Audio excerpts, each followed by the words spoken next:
All right, guys, welcome back to the channel. I've got Mackey here of IronSide Ranch. How you doing tonight? Good. How are you? And pretty good, dude. Pretty good.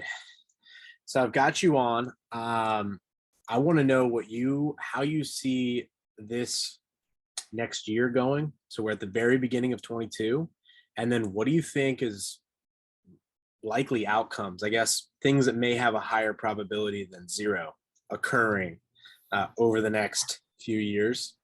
Yeah. So, in the military, whenever you did mission planning, you did what was called either you planned it based off the most dangerous course of action and most likely course of action. And so the most dangerous course of action obviously has limits on it because you're not planning it, hey, the zombies come and we hit a meteor and the nuke strikes all at the same time. You're planning it for what's actually likely out there that would be potentially the most dangerous. And that's kind of the way I look at it with trying to figure out the economy. The most likely course of action, honestly, is I think we have an increased rate of inflation. And I don't think that, I think that it's probably the most likely is that we have an increased rate of inflation. The housing market's not going to collapse. It'll probably level off a little bit. And that our economy is not going to collapse. I think the most dangerous course of action is that we are going to hit pretty, not necessarily hyperinflation, but certainly superinflation. I don't see a deflationary period coming because I don't think that that's in the cards coming up, but that the housing market could potentially collapse simply because it's so overinflated right now. So those are kind of the two scenarios that I personally see coming out of 2022. Okay. Yeah. The interesting thing with let's talk about inflation there first. So where the hell is it coming from?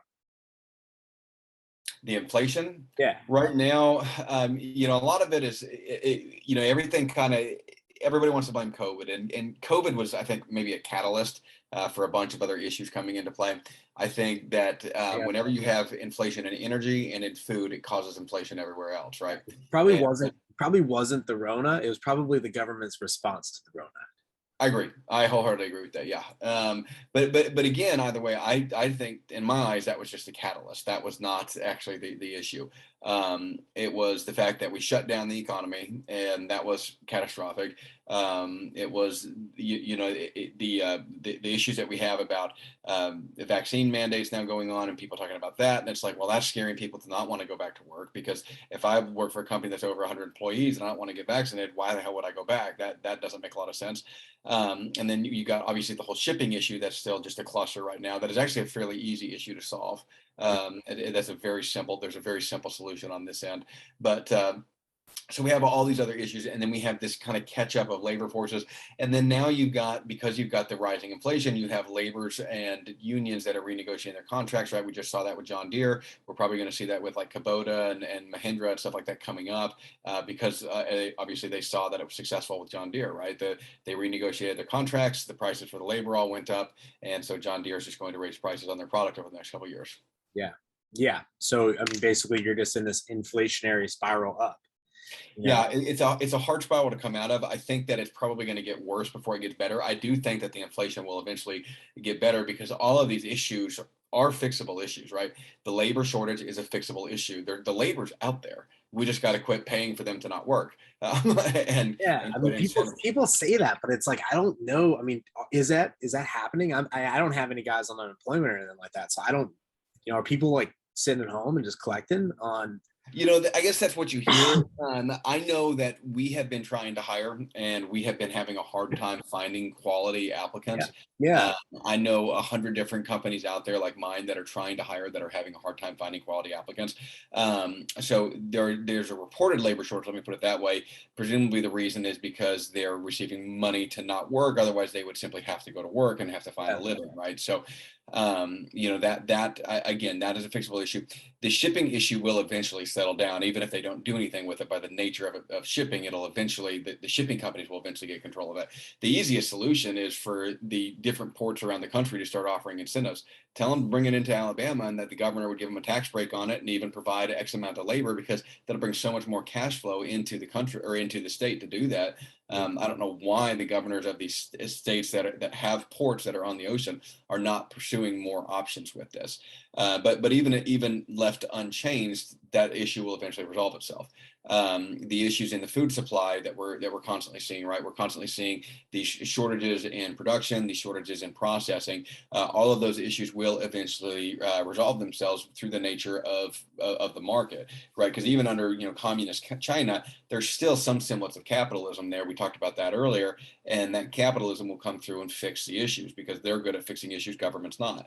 So like I said, to me, I think the inflationary spiral up is a eventually controllable one. I don't know how long that takes though.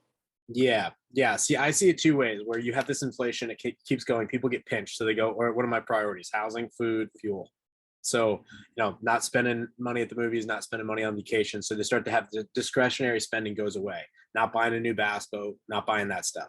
So eventually it leads you, high inflation eventually leads you to a pullback, a little recession, if you will. And then that recession is very deflationary. I see inflation and deflation pulling at each other all the time because like debt is super deflationary. You go and spend 20 grand on a credit card, you created 20 grand that wasn't there a day ago. Mm-hmm. You pay 20 grand off on a credit card, you destroyed 20 grand. The economic activity happens. So every month when that stuff, the more debt you have in the system, well, the more debt that's being paid on is money that's like deflating. You know what I mean? Like it's not there to compete for goods and services. It's just going away. It's going to wherever it's whenever you're paying off debt, you're retiring debt. Whenever you're spending or spending using debt, you're creating it. Right. So eventually, I think we're definitely in a moment where it's continuing to create. This is why I disagree with a lot of the guys like Akiva Kiyosaki right now calling for like this epic stock crash and stuff. I'm just like, nah, you're not getting an epic stock crash anytime soon. Eventually it's going to happen, but the equity market is a derivative of the debt market, and the debt market's never been better. Mm-hmm. It's just freaking crushing it, right? So let me put it this way. I plan for all of these scenarios because I don't feel confident enough on any one of them to come to play. So I have money in gold and silver and Bitcoin and cryptocurrencies because I think that cryptocurrencies long-term are a great game, regardless of what the stock market does, whether it crashes or not. I think that gold and silver are a great game because I think they'll always go up over time and they're a great store of value. We keep cash around because we want to be able to jump on assets when they come about to us. And we have money in a 401k so that I can stay inside the stock market in case the stock market continues to do well. So I'm not going to lose out no matter which way it goes. Yeah. You're basically hedged out. That's the definition of hedging right there. Is like, well, if this, then that, they both will work out. You'll get a desirable outcome. So the way I see it now is like, okay, we're in this inflationary period, but like, I see the social unrest part of it coming where it's like, there are people that are having a very difficult time just getting the basics. And we have a political elite class that reminds me very much of French Revolution, like, Marie Antoinette, like, they're hungry, just feed them cake. One of those to feed them, let them eat cake lines. Yeah. And it's like, I don't think, because to me, it just seems like they're so out of touch with reality. So I see this being like maybe a few more years of this. And then like, I see a event coming. I agree. That I think is probably a more likely scenario than a economic crash of any sort, whether housing or stock or whatever, any type of crash actually happening in the immediate future. When I say immediate future, I'm talking about 2022. I just don't see it. And in fact, when you look at the housing market, people are talking about 2022 is going to be worse for housing. Well, that's fine. You can say that. The numbers don't support that right now. The housing market has been leaps and bounds, jumping hand over fist. And I do think that when I think that we peaked in the housing market back in November or in July of last year. I think that we saw, as far as from a seller's market standpoint, I think that's where the demand peaked at. But that doesn't mean that the housing market's going to crash behind it. I think the housing market is going to continue to probably level off a little bit. But my sales are up, and we're in our real estate business, and we're 100% based on what the housing market does or does not do. And my sales are up 30% from last January. Yeah. We're busy here, real estate wise. It's difficult. It's actually too busy because there's no houses that sit on the market, so you can't. It's hard. It's hard to find a property that's available and one that you can put an offer on that doesn't just disappear on you. So it's actually not ideal because there's just so much competition out there to find properties. So the question is there a housing market collapse coming? And you have to be careful about how you define that collapse, because when you think of collapse, we think of like 2008. And I don't think we're heading for something that's that big again. I do think that there is probably a slight bubble in the housing market that's going to get popped because the prices of housing are drastically overinflated right now. And so I think if I could sell my house and wait 2 or 3 years without paying rent, I would, and then buy a house later on, I would love to do that. But again, having money in a house is also part of the hedge on that inflation. So you're hedging your bets in multiple avenues. Yeah, I mean, here's one thing that I don't think they're going to raise the interest rates. I think that they have two choices. I could be wrong in this, but I think they have two choices. And I just did a video on this. They can save the system, or they can save the dollar. And I think that if you're talking about political elites, which one they're going to take, they love this system. This system works so good for them that they can say screw the dollar. We owe all the debt the dollar, and they can literally allow it to hyperinflate or rapid inflate or whatever, which brings about a terrible depression. But they can try to keep the system intact. Why they do this? Because if they don't raise the interest rates, if they do, imagine what 10% mortgage rates would do to the housing market. I mean, and if they're claiming that inflation is around 7.5%, right? Which we know is not correct. No, but let's take them at their word. Paul Volcker had to raise the interest rates to 20% when the inflation was reported at 17. All right, you got to get ahead of it, not catch it. You got to get ahead of it. It's like getting to the puck. You're telling me the interest rate's 7%. The inflation rate 7%. You need to have interest rates that are 10%. Well, I think if you calculated the inflation rate like you did back in the 1980s, then our inflation rate, what, 14%, 12%, something like that. Which means you need to have 18 or 20% interest rates. What happens to housing when it goes from 3% interest rates to 20%? Yeah, the problem with and people aren't realizing this, but the problem with the way that they calculated the official inflation rate, they excluded the three biggest things, the three biggest weighted factors, right? They excluded housing, they excluded food, and they excluded gas. Yeah, by design. So, so I look at that and I go, okay, well, they have an option here. They could raise the interest rates, but the stock market and assets they will come down. Like they will absolutely come down. The stock market is a derivative of the debt market. Or they choose to not touch the interest rates in a meaningful way, meaning like the interest rate needs to be higher than the inflation rate. That is like basic econ 101. Right. If they choose not to do that, then we are in an inflationary environment where the asset prices keep rising, housing keeps rising, food and fuel and everything else, rent keeps rising, and people get pinched. And that's like Arab Spring type of stuff. That's like really bad scenario. I also think it's an interesting timing because you've got the midterms. So it's like they're not going to let a stock crash happen between now and then. No, that's the other thing too, is that when you have one political party that owns all three of the the presidency, the Senate, and the House, when they own all three divisions of the government, or elected divisions, not all three branches, but elected divisions of the government, then that party cannot let the economy crash, because that seals their fate for the next election. They will absolutely lose, obviously the Senate and the House in the midterms, and then that would probably seal them to lose the presidency in the next election. So the problem with politics is they have to be able to play the blame game. One party always has to be able to point the finger at the other party and say it's their fault. And right now, when you have all the cards stacked in your deck, you can't point the finger at anybody else. No. So that's why I just think, like, out of these two decisions, I think that they're just going to allow the currency to go. And by go, I mean like the value grew drastically. So I hope that they do raise the rates, because I think for a healthy economy, you have to have the rates raised. And so my hope is that they will. I have mixed feelings about whether they'll actually do it or not. So I'm not gonna try to speculate on what the government's going to do. The government doesn't always do things that make sense or don't make sense. They just kind of do things. Yeah.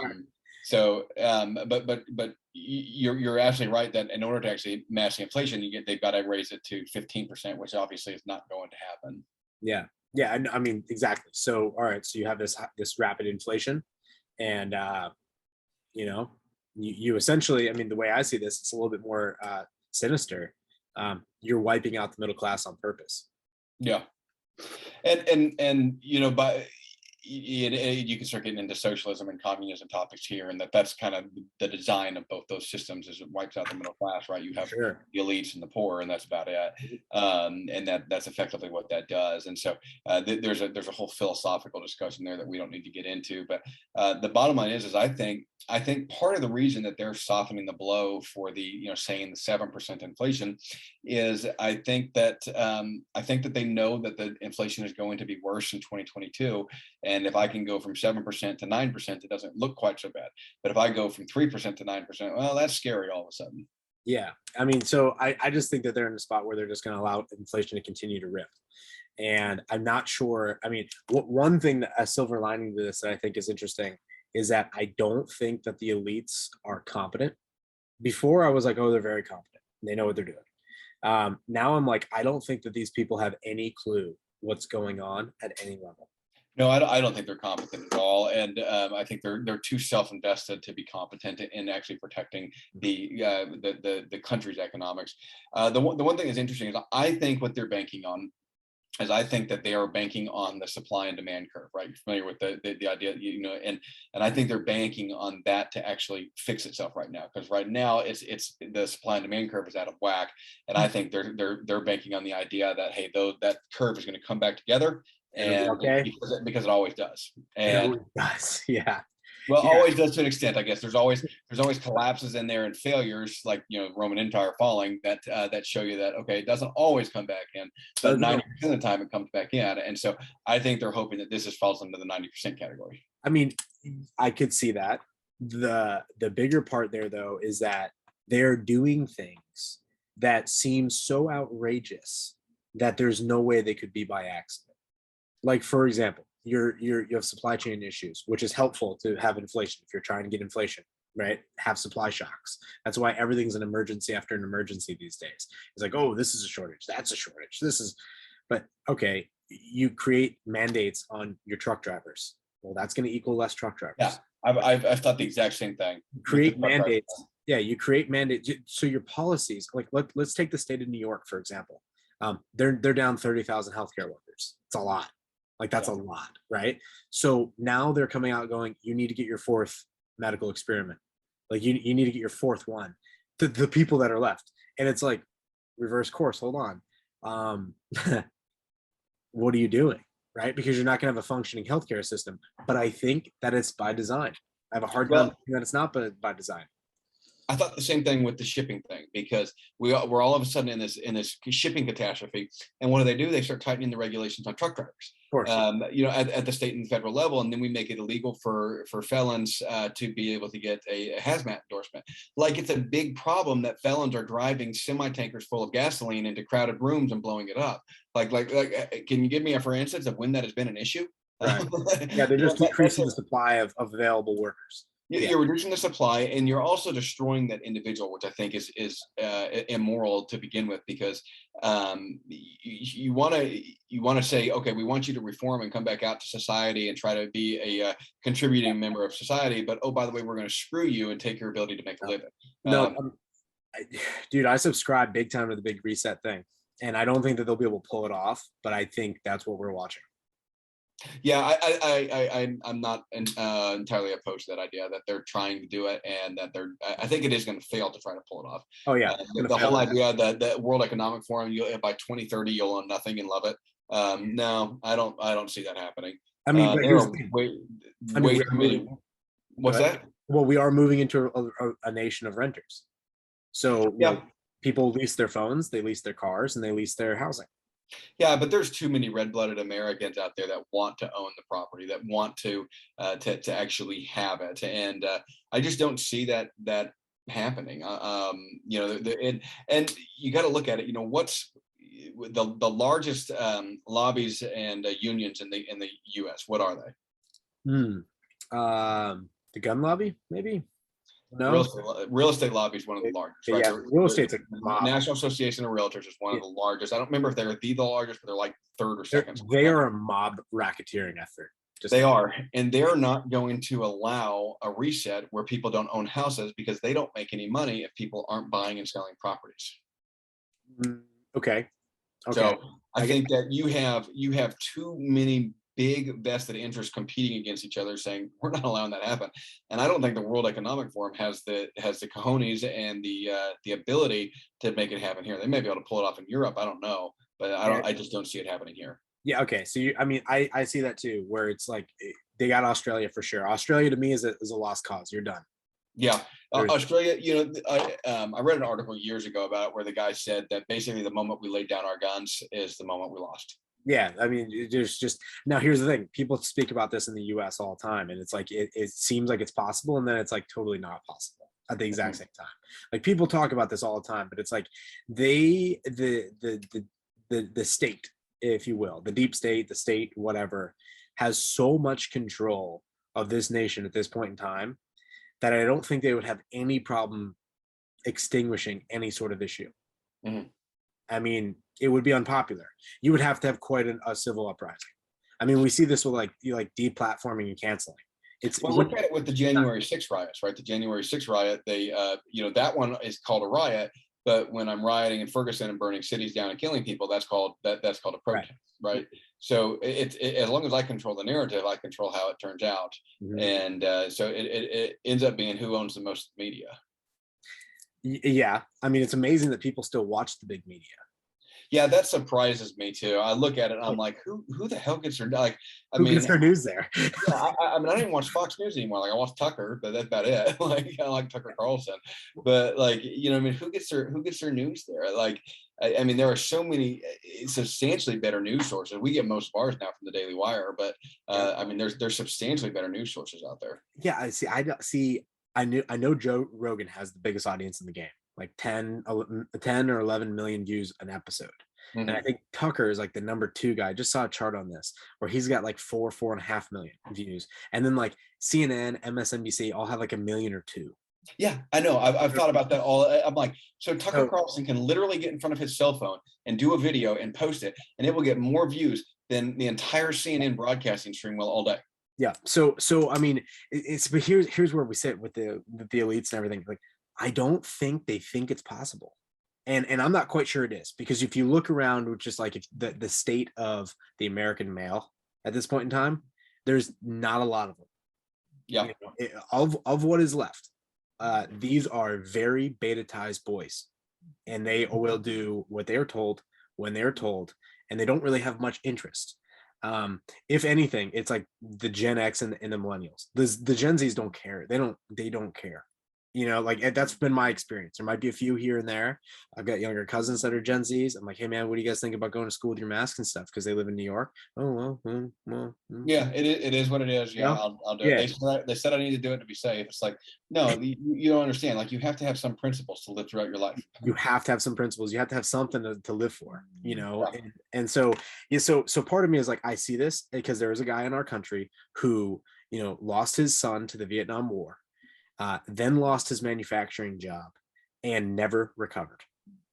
Like, he has never recovered since 1971, or 1970, 1969. I mean, there is a big part of our country that is that guy, and so it's like, but he's older, and so it's like, those Vietnam vet guys, like Kiyosaki guys, they're in their 70s, late 70s.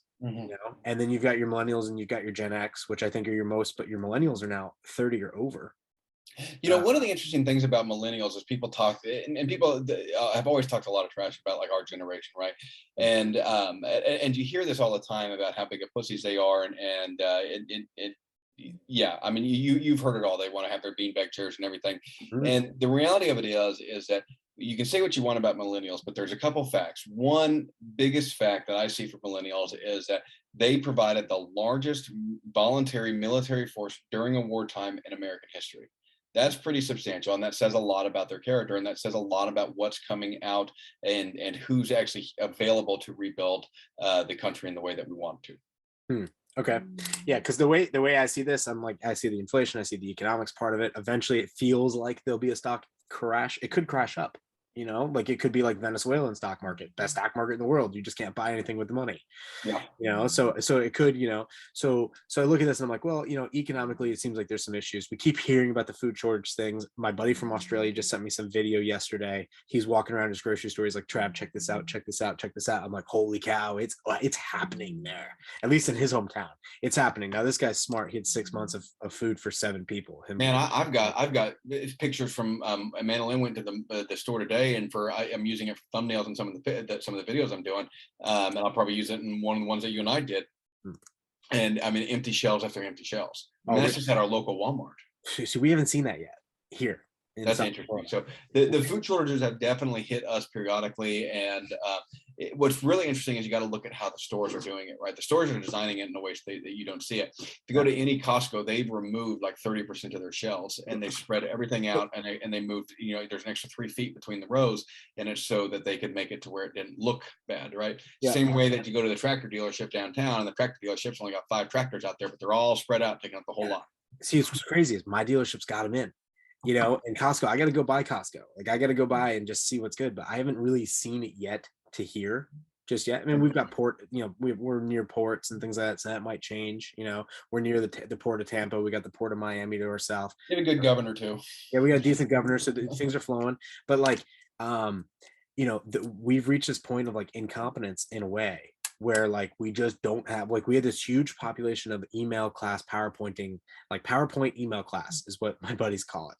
Like where like you have a bunch of people who are loving the stay-at-home thing, and they're not really producing any goods and services, but they have some sort of corporate job where it's like somehow or another they're not out welding or building or growing or doing anything, but somehow or another they're able to stay a part of the system.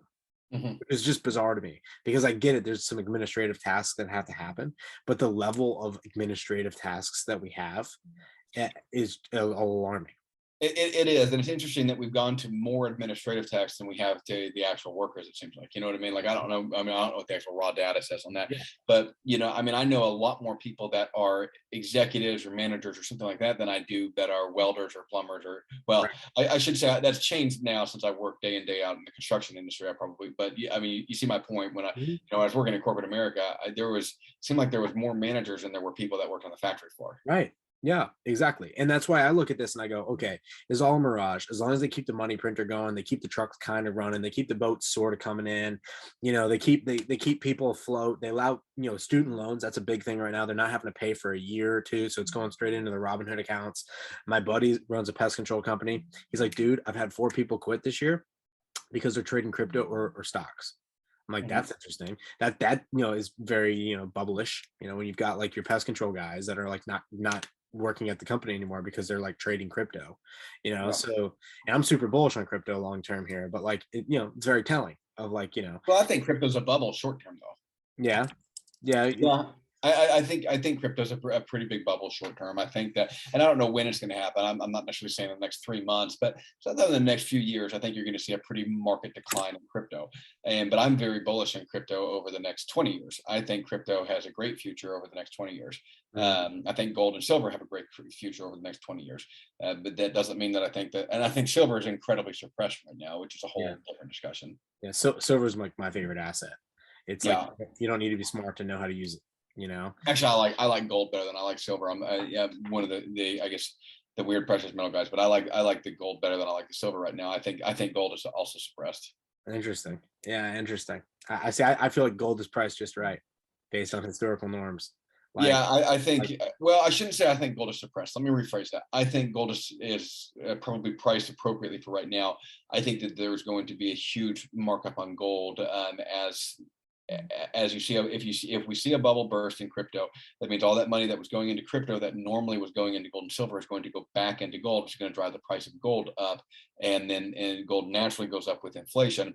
And so I think that gold is maybe suppressed is the wrong word, but I think gold is certainly an asset that's due for a market increase. Because the cool thing about gold is that 1 ounce will typically buy you anything at any point in time, the same thing, meaning it'll get you a setup. So if you're like a Roman soldier, it's going to get you like your uniform, your sword, your setup, like 1 ounce. That was the suit, right? So it'll get you a suit, right? The tailored suit was always the idea. Well, today, I mean, you get a tailored made suit and a phone and like everything you need for like a setup, Mhm. your sword, whatever. I mean, even like, 1 ounce of gold, it's like $1,800. If you're like a soldier type, it'll get you like your gear, it'll get you a rifle, like it'll get you like, what you need as far as like an initial setup. It always has always bought the same amount of stuff. Like, and so that's I think they do always say like the custom made suit is always like the same price in gold.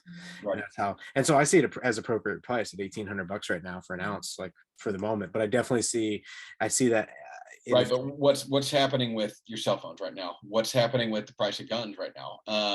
So guns are something that's suppressed. So those things that are your get up, right? Those are slightly suppressed right now, and those are coming up. We're seeing the price of cell phones, right? A cell phone now, yeah, there you can get a decent cell phone, but for $800. But the newer cell phones, the newer iPhones, what are they running about $1,500, right? I I guess mean, I haven't I'm bought not. one in a while.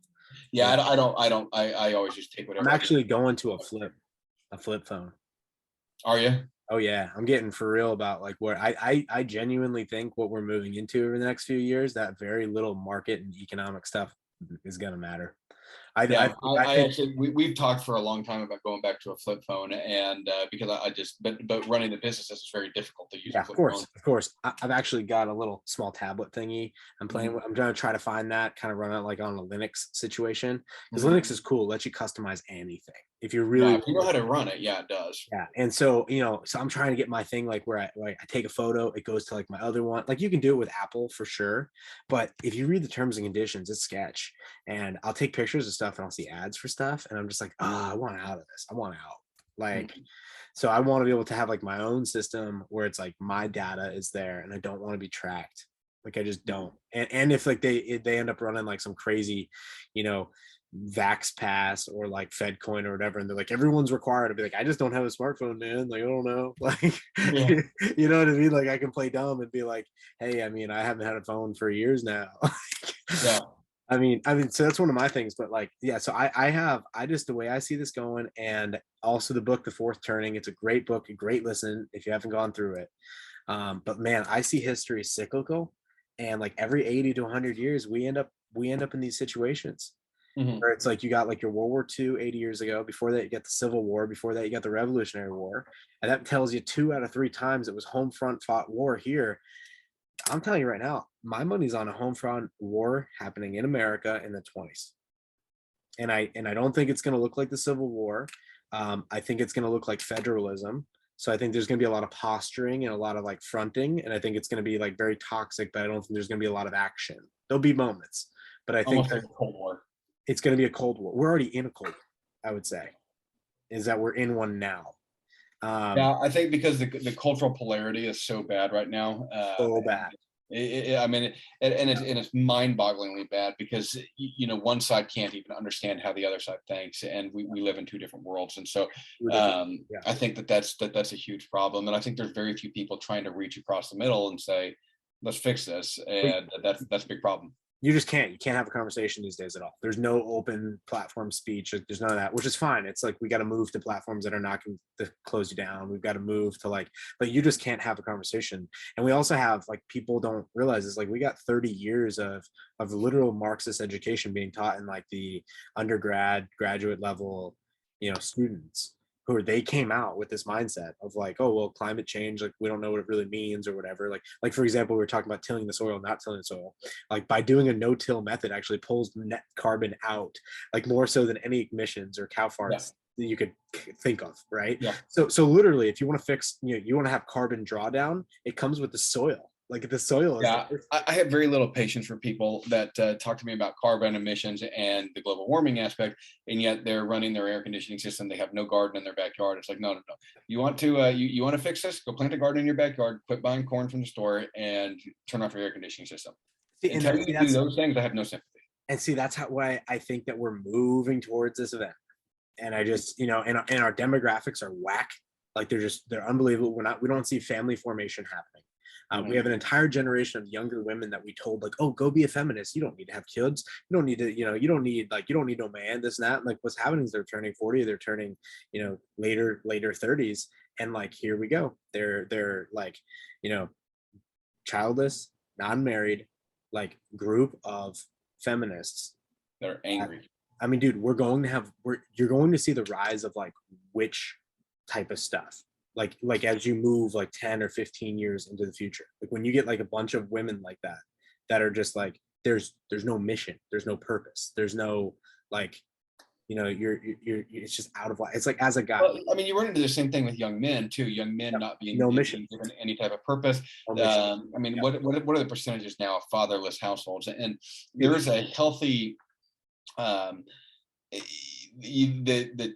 mean, children, and the studies are very, very clear on this, that children that grow up in a household that has a father, and not that the mother's not important, the mother's are arguably more important, but the father is more important in aspects of controlling the children, simply because I guess, I mean, it's a, I don't want to say a healthy fear, but with for lack of a better term, that's kind of what it is. Yeah, of course.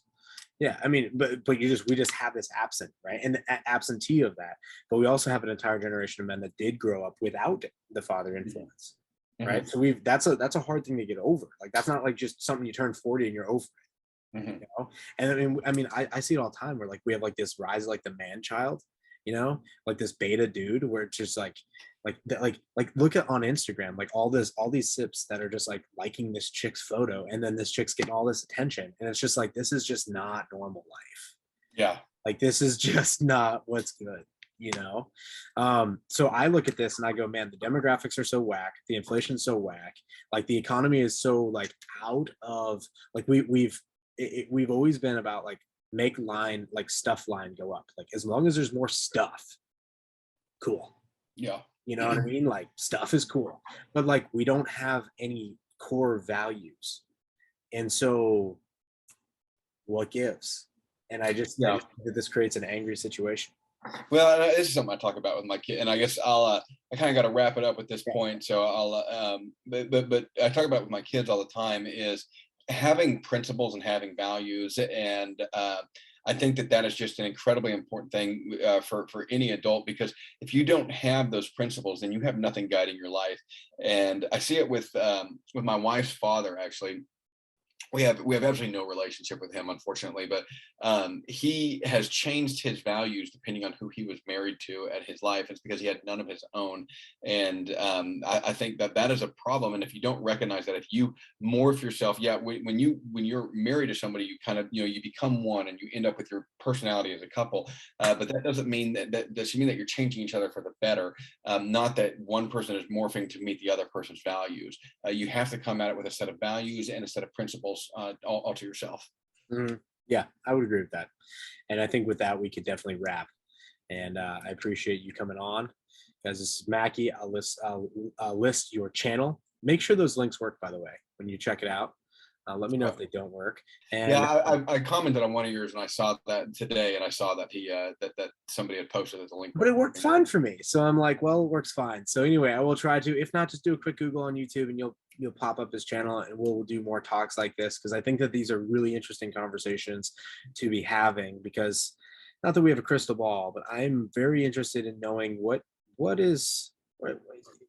kind of like at our beginning of our talk, but what can you plan for, and what can you expect? Because I just think that we are at a spot that is very uncharted. Yep, I agree. And hasn't happened in a long time, but I believe in cycles. And it's been a long time since we have had a depression. It's been a long time since we have had some serious civil conflict. Yep. And I think that the way I see history, first came the virus, then came the depression, then came the war. Yep. I think that we're on the same path, unfortunately. Yeah, I kind of am inclined to agree with you. So. Yeah. All right, man. Good seeing you. All right, bud. Thanks for having me on. Yeah.